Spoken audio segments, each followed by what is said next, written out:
Okay, hi guys. I have had a couple of questions about the assignment 3,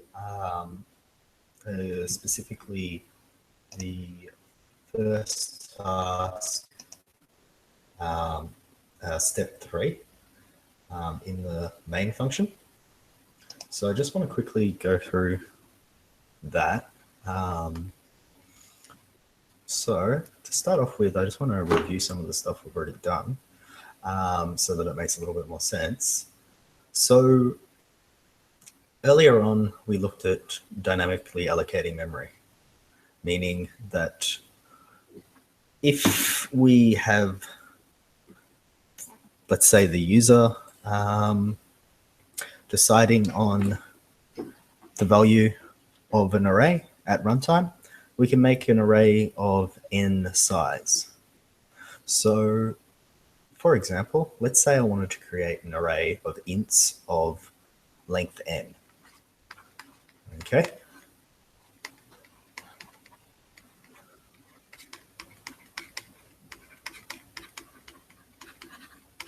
Now, we know that ints on our system are 4 bytes long. So this is on the Linux system. And this n is unknown. So in our program, let's say we get this n from somewhere. So n now, let's say, equals 4. So we have 4 bytes and n is 4. So the amount of memory required is going to be 4 times 4.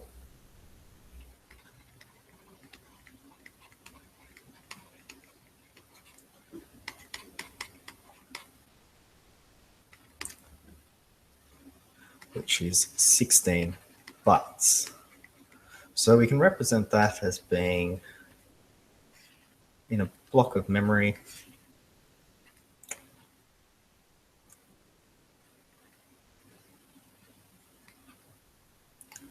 We have this.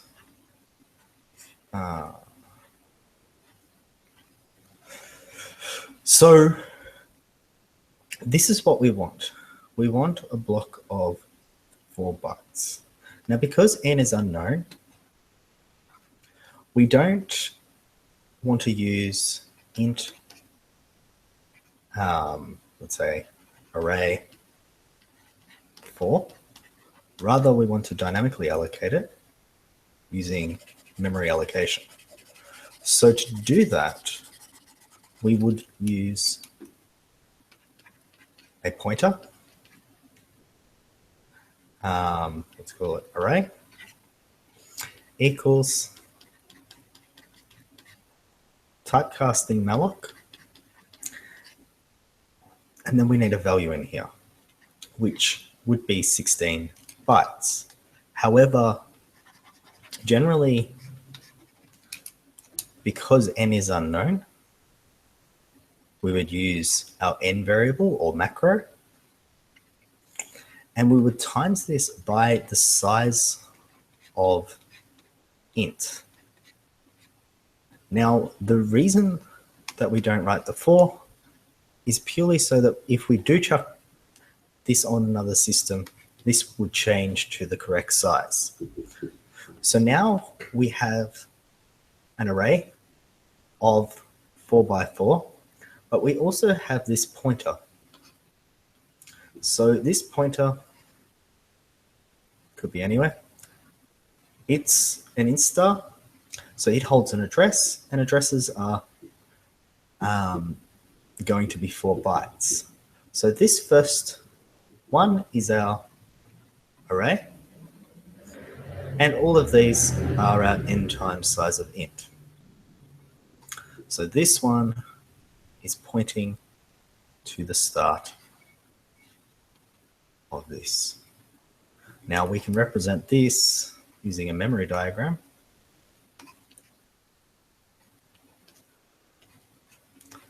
And I may have drawn that a little small. So we've got array, int star, and then we have a bunch of ints. Now, these don't have names because we have just dynamically allocated them. We don't know what value they are to start off with, and this points to the start. Okay, so this is dynamically allocating an array of ints of length n, where for us n equals 4. However, in the next case, we want to look at structs. So in the assignment and in the labs, we looked at structs, and how they're formed is something like this. So this is my struct dog, which, let's say it has a string name of size 4. And then we have its age. So this is creating our own type called struct dog. So now what I want to do is I can create an array of struct dogs purely by going struct dog, let's say dogs 4. However, if I want to dynamically allocate this, then what I need to do is the same as I've done up here. So what I need is a pointer that points to struct dogs, and I need n times size of struct dogs. So our struct dog, just one of them, is going to look something like this in memory. Now, so this will be name 0, name 1, name 2,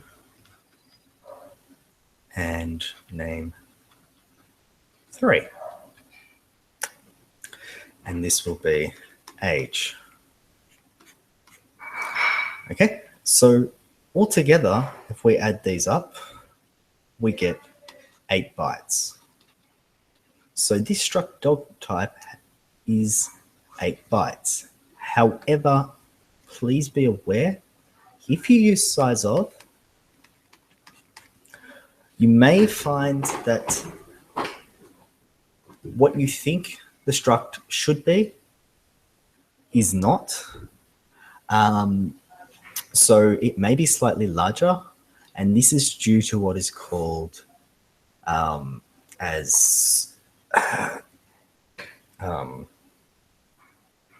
padding. So this is something you don't need to know too much of, but you're welcome to look it up and learn a bit more about padding structs. All right. So I know I need, for one dog variable, I need 8 bytes.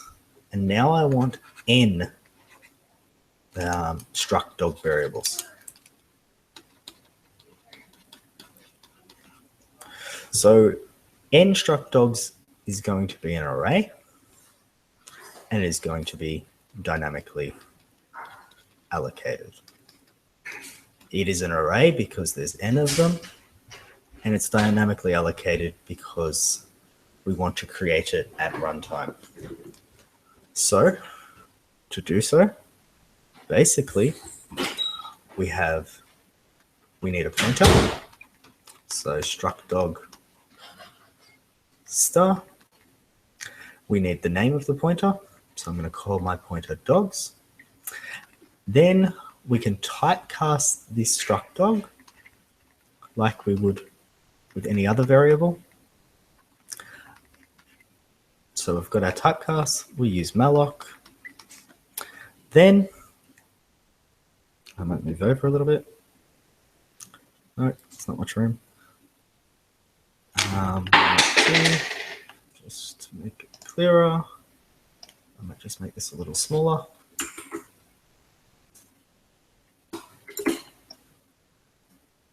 Sorry about that. Okay, so, whoops. So in here now, let's say n equals 4. Okay, so this could be a macro, or this could be collected from the user, or something else. But it's a variable somewhere in the code. So you could have int n somewhere equals 4.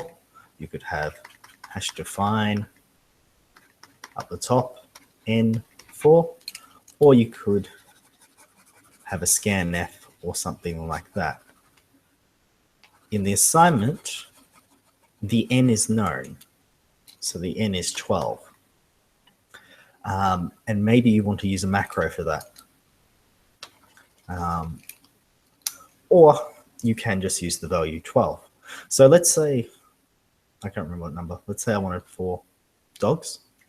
So I know that I need 4 times 8 bytes for this array. So now we've got 4 times 8, which is 32 bytes. So once again, we could just write 32, but that's not a very good idea. So instead, we can just put the number, or we could put n, or we could put a variable here. So you could write n times something, or some kind of macro, or something else. But I'm just going to write the value here because it's known. And in your case, it will be known. And then we can just use size of struct dog. And the reason for that, this will now give us 8, and we get our 4. And so we get our 32 bytes that we require. Now, after doing so, we end up with something that looks a little messy. But we have we have an array of struct dogs where, so these are struct dog, struct dog, struct dog, and so on. This will be the name, and this will be the age given our definition up here. And we also have our pointer, which is struct dog star, and it's got the name dog, and then we can point to the first element. We can then use dogs like any other array. So we can have dogs, well, not 4 because 4 is undefined, but we could reference, let's say, dogs 1 or dogs 0. Now, with this, don't forget, if I need to get a certain element, I need to use the dot. So dot equals age. Yep, age. Or dot name to access the elements within. And